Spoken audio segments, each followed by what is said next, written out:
ko ngandi sellundi mari moftingal gandal laptungal lamu so dawi totte jeynodo kono kadi ngal gandale o gando sadi yilo yetto Ceerno Serif Dia no jaajabe ndendirno lamu hanke fuuta o gorko ko non joomirado Allah seresnire mo ngal gandal to bangi jawgal mu wiyani hono mako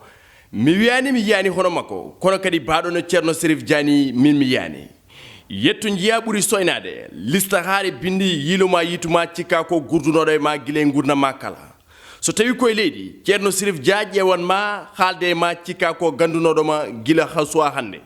kono kadi ƴew ngal e ndiyam larma yima way comme no betere labde kecco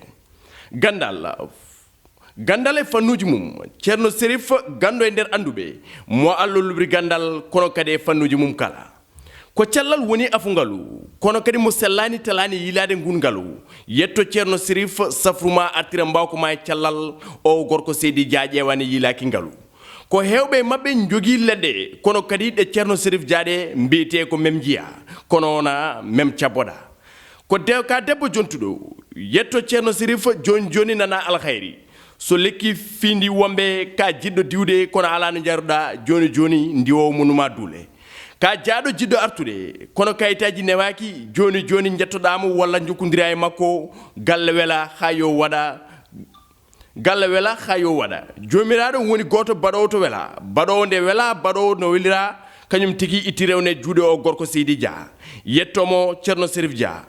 wadde mballemo Allah walli omo tawe ɗo e Lagos ƴettu oɗo numéro 78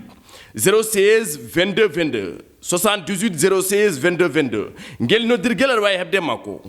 kala e tuma noddamo o jaaboma e ngel noddirgel kalnamo haajuma nden woni nde regnata ɗum Ceerno Serif Dia so mbuɗu nangue feeñi newre jungo faldatako sa yejjiti inde nde aɗa wawi noddirdemo la solution